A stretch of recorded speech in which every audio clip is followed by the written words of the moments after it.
जय हिंद दोस्तों, स्वागत है आपका आपके अपने YouTube channel exam express pro में। तो आज आपके सामने साइंस का नया टॉपिक है ऊष्मा। तो आज हम शुरू करने वाले हैं ऊष्मा। जैसे कि आप सभी जानते हैं कि जब आप किसी वस्तु को छूते हैं तो कुछ वस्तु हमें गर्म लगती है और कुछ वस्तु ठंडी लगती है। तो जो ऊष्मा गर्म और ये ठंडी लगती है, ये जो वस्तु हमें गर्म और ठंडी लग रही है, ये किसके कारण लग रही है? इसका एक मुख्य कारण है ऊष्मा। तो ऊष्मा क्या होती है, सबसे पहले हम बात करेंगे ऊष्मा के बारे में।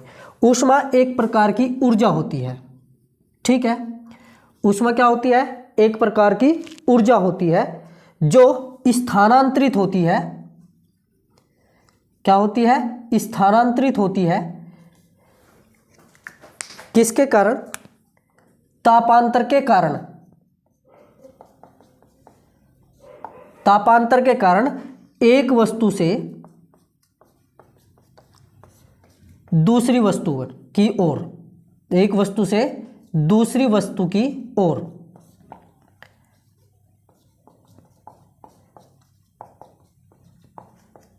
तो इसे आप एक बार अच्छे से समझ ले।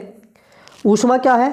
ऊष्मा एक प्रकार की ऊर्जा होती है जो एक वस्तु से दूसरी वस्तु की ओर स्थानांतरित होती है।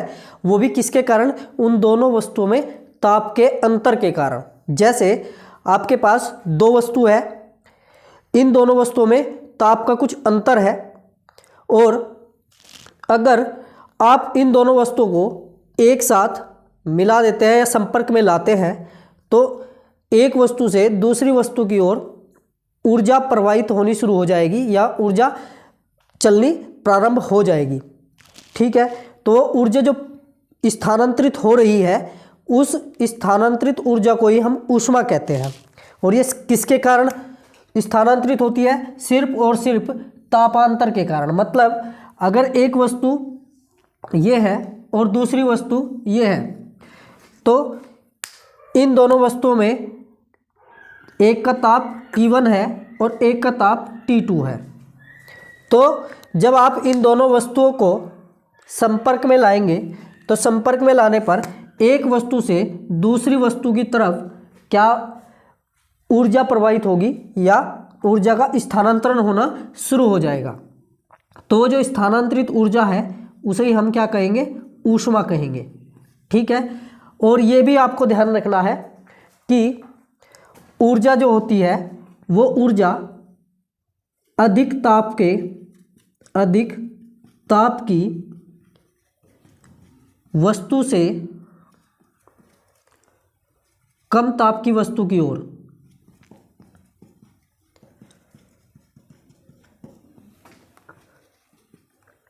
कम ताप की वस्तु की ओर स्थानांतरित होती है।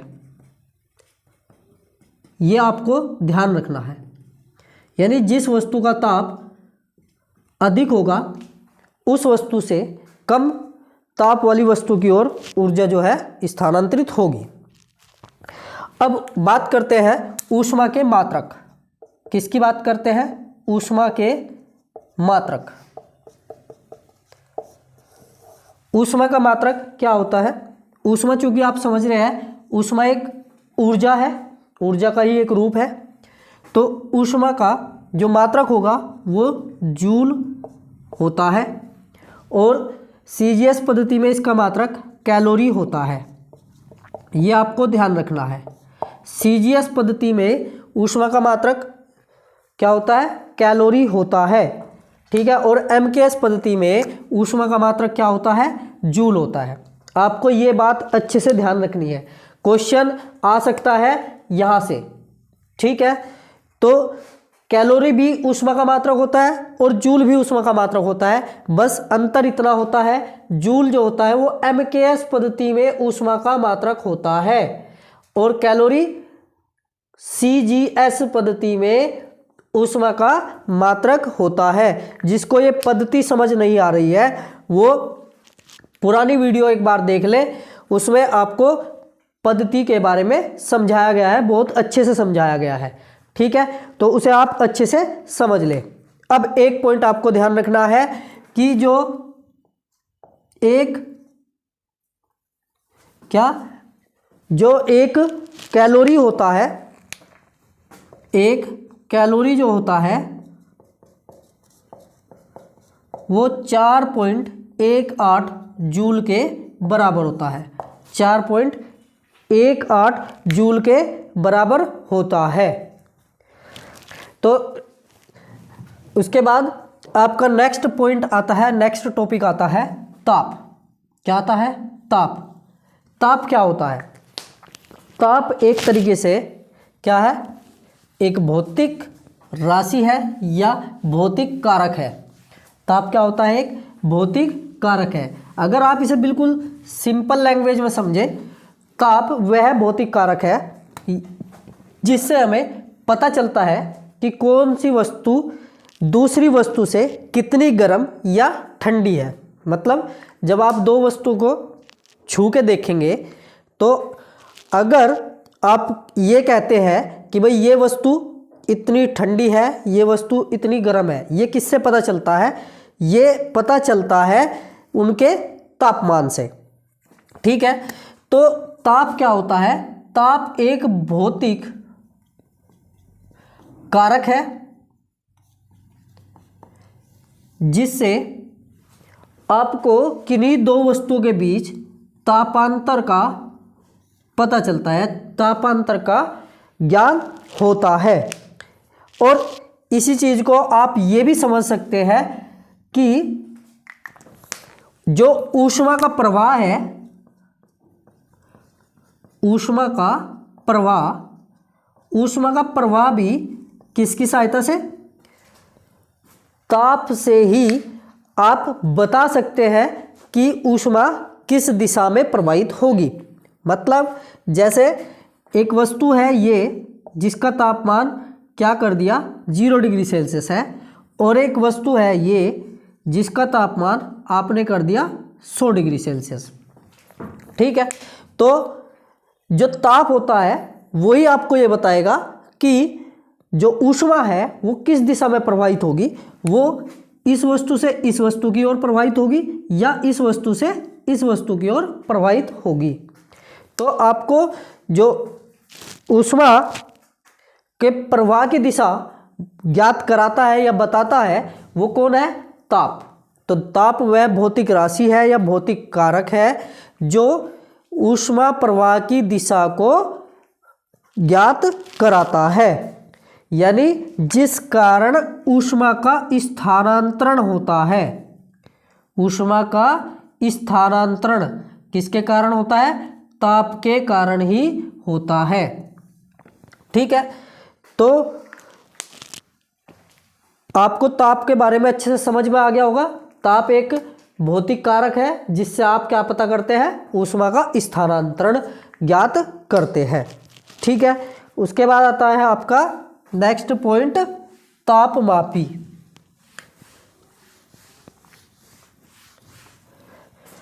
क्या आता है? तापमापी।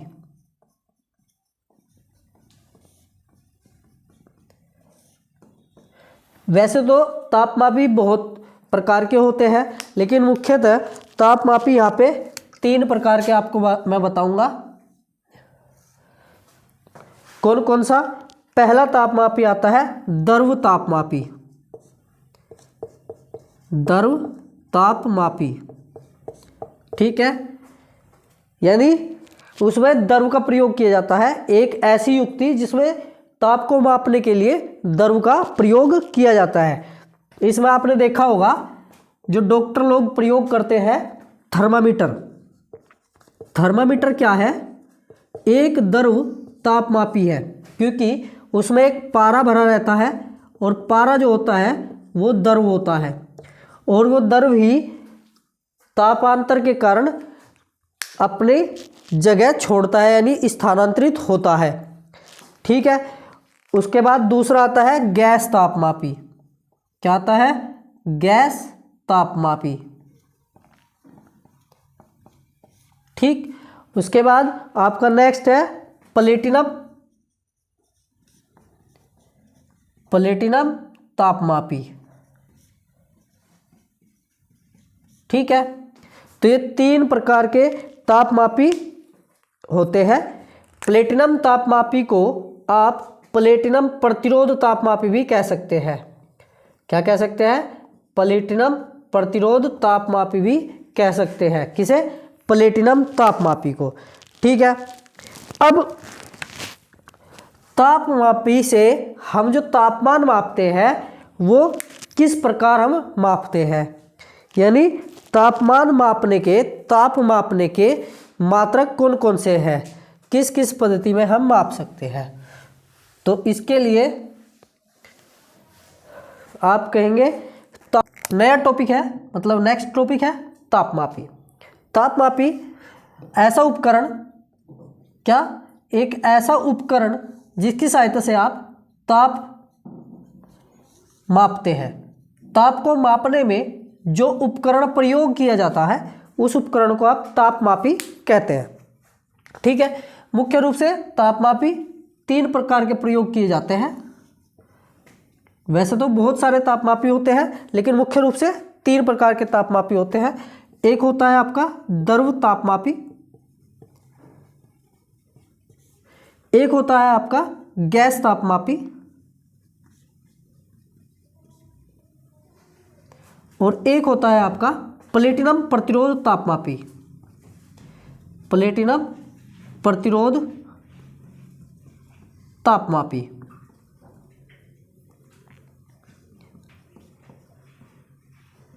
ठीक, ये 3 प्रकार के क्या होते हैं, तापमापी मुख्य रूप से प्रयोग किए जाते हैं। वैसे तो उत्तापमापी भी होता है, लेकिन जो आपके सिलेबस में है वो यही है, द्रव तापमापी, गैस तापमापी और प्लेटिनम प्रतिरोध तापमापी। जो द्रव तापमापी होता है, द्रव तापमापी को 30 डिग्री सेल्सियस से 350 डिग्री सेल्सियस तक के तापमान को मापने में प्रयोग किया जाता है।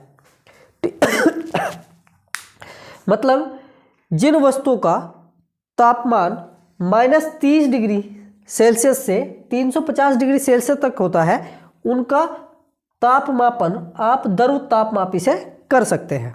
ठीक, उसके बाद इसमें एक बहुत अच्छा सा उदाहरण है जो सभी ने देखा है, थर्मामीटर।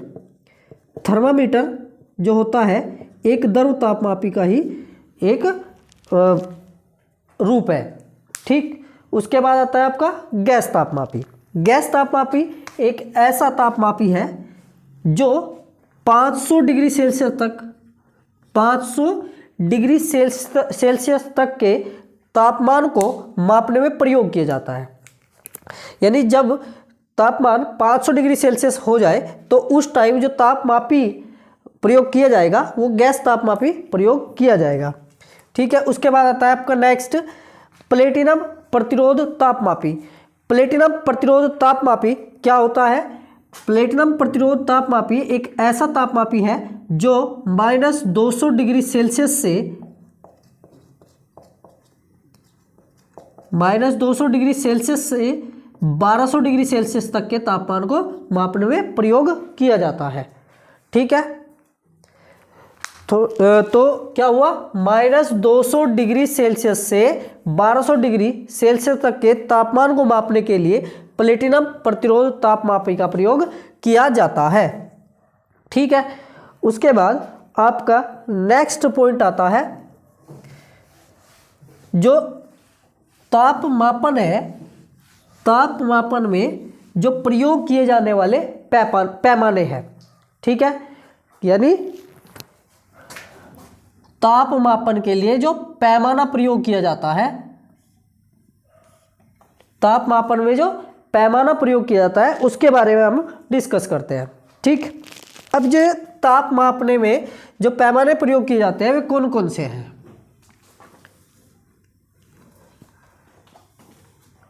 एक तो होता है आपका सेल्सियस,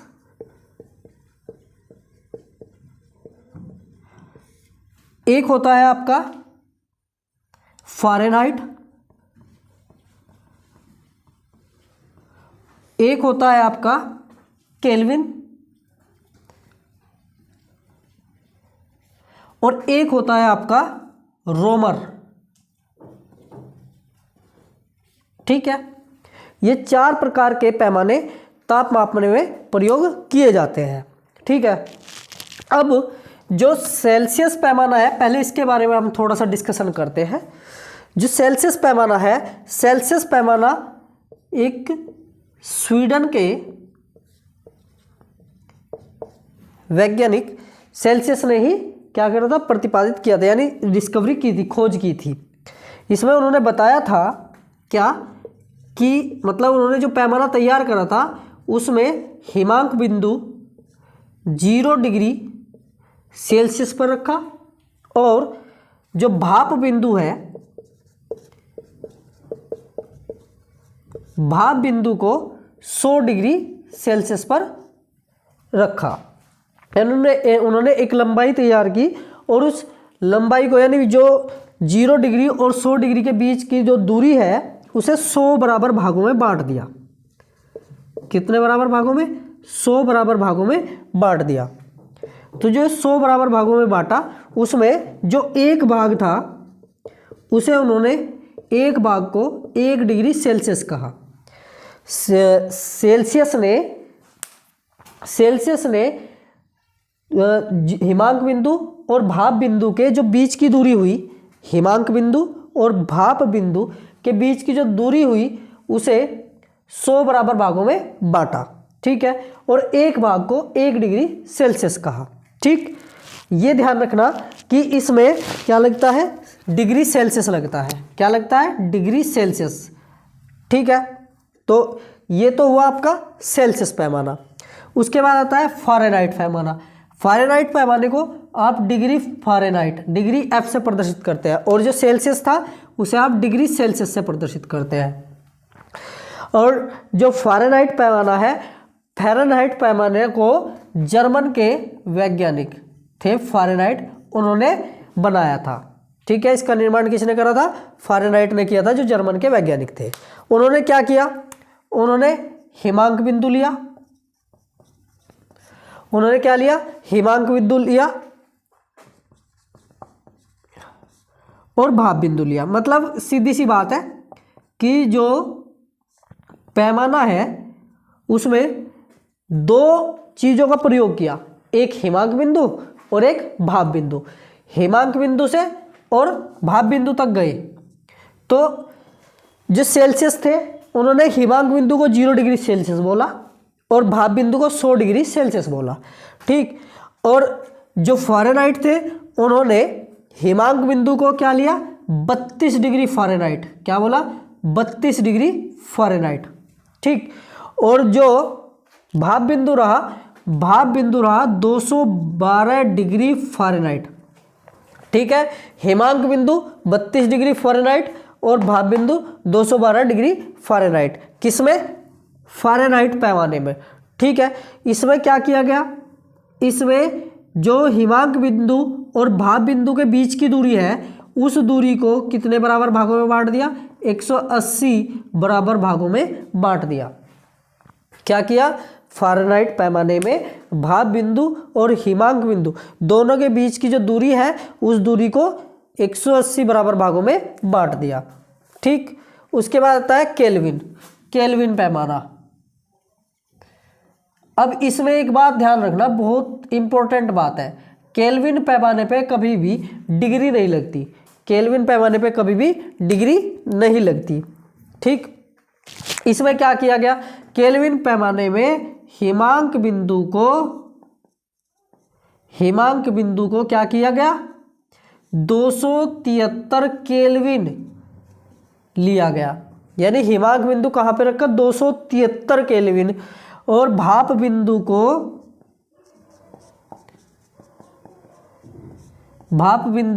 373 केल्विन लिया गया। केल्विन पैमाने में हिमांक बिंदु 273 केल्विन और भाप बिंदु 373 केल्विन लिया जाता है।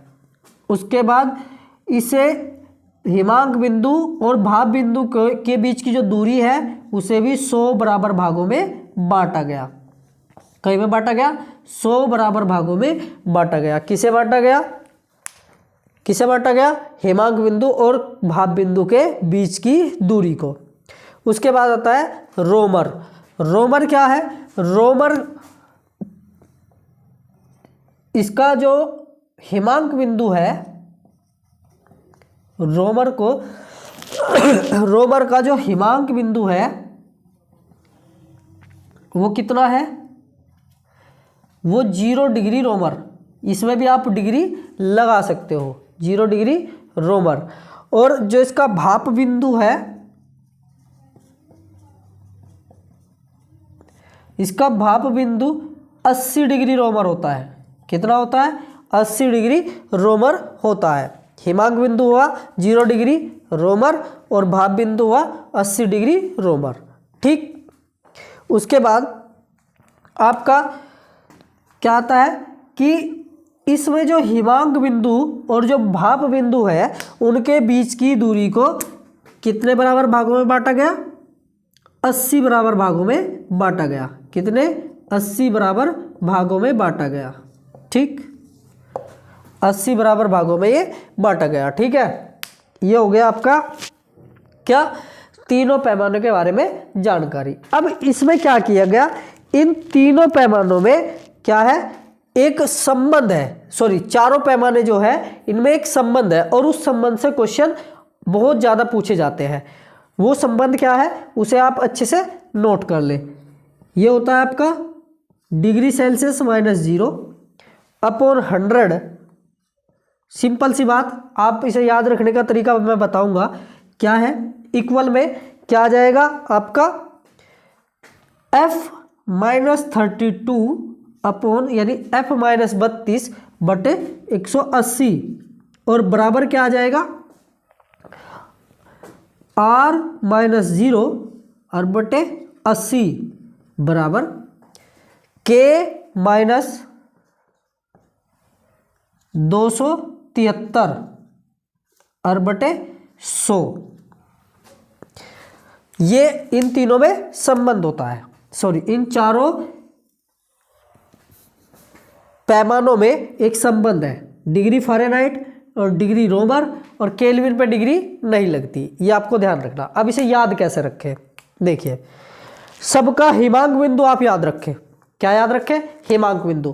सेल्सियस का हिमांक बिंदु 0 डिग्री सेल्सियस, फ़ारेनहाइट का हिमांक बिंदु 32 डिग्री फ़ारेनहाइट, हिमांक बिंदु किसका? केल्विन का 273, रोमर का 0 डिग्री रोमर। हो गया। अब यहाँ ध्यान दे, थोड़ा सा देखो, जो डिग्री सेल्सियस है, डिग्री सेल्सियस में क्या आया? जो हिमांक बिंदु है वो घटा दिया, डिग्री सेल्सियस माइनस हिमांक बिंदु। ठीक, हिमांक बिंदु कितना था? 0 डिग्री। अब डिग्री सेल्सियस, जितना भी डिग्री सेल्सियस आपको दिया जाएगा वो डिग्री सेल्सियस माइनस हिमांक बिंदु और अपॉन कितने बराबर भागों में बांटा गया? 100 बराबर भागों में बांटा गया, तो भाग कर दिया 100 से। ये चीज़ें मैंने आपको इसीलिए बताई जिससे कि आपको ये याद करने में आसानी रहे। क्या कि C-0 यानी 0 का मतलब हिमांक बिंदु और अपॉन 100 और F माइनस फ़ारेनहाइट का हिमांक बिंदु कितना है? 32 डिग्री, तो F-32 बटे 180। 180 क्या है? ये जो बराबर भाग है, 180 बराबर भाग। तो ये ध्यान रखना है आपको कि जो डिवाइड में है वे सब बराबर भाग है। यानी डिग्री सेल्सियस पैमाना जो था उसमें भाप बिंदु और हिमांक बिंदु को 100 बराबर भागों में बांटा गया और फ़ारेनहाइट पैमाने को 180 बराबर भागों में बांटा गया, रोमर को 80 बराबर भागों में बांटा गया, केल्विन को 100 बराबर भागों में बांटा गया। तो जो बराबर भाग बने उन्हें तो डिवाइड में लिया गया ना, तो ये तो हो गया सिंपल। उसके बाद जो डिग्री सेल्सियस है, डिग्री सेल्सियस हो गया आपका 0, यानी इसका डिग्री सेल्सियस का हिमांक बिंदु 0, फ़ारेनहाइट का हिमांक बिंदु 32, रोमर का हिमांक बिंदु 0 और केल्विन का हिमांक बिंदु 273। ठीक, तो आपको क्या करना है? ये आपको इस तरीके से याद रखना, मतलब जो पैमाना है उसका मान माइनस हिमांक बिंदु अपॉन बराबर भाग, पैमाना माइनस हिमांक बिंदु बराबर बराबर भाग, उसके बाद रोमर माइनस उसका हिमांक बिंदु और अपॉन इसके बराबर भाग, इसी तरीके से केल्विन का। तो ये इन चारों में एक संबंध निकल के आ गया। ठीक, उसके बाद उसके बाद आता है परम शून्य ताप। क्या? परम शून्य ताप। अब परम शून्य ताप क्या होता है, इस पे क्वेश्चन बहुत ज़्यादा पूछे जाते हैं। परम शून्य ताप, परम शून्य ताप होता है आपका 0 केल्विन। क्या होता है? 0 केल्विन, 0 डिग्री केल्विन नहीं, 0 केल्विन। और 0 केल्विन का मतलब होता है -273.15 डिग्री सेल्सियस। ठीक है, ये परम शून्य ताप होता है। परम शून्य ताप क्या बताया मैंने? -273.15 डिग्री सेल्सियस, या इसे आप ये भी कह सकते हो 0 केल्विन। ठीक है, ये भी आप इसमें कह सकते हो। अर्थात इसका मतलब क्या है कि ताप की जो न्यूनतम सीमा है वो -273.15 डिग्री सेल्सियस है। ठीक है, तो आज का टॉपिक आपका यहीं पे होता है समाप्त। इसी ऊष्मा वाले चैप्टर को ही हम आगे बढ़ेंगे लेकर अगली वीडियो में। तो आप वीडियो को अच्छी तरह पूरी तरीके से देखें और लाइक करें। धन्यवाद।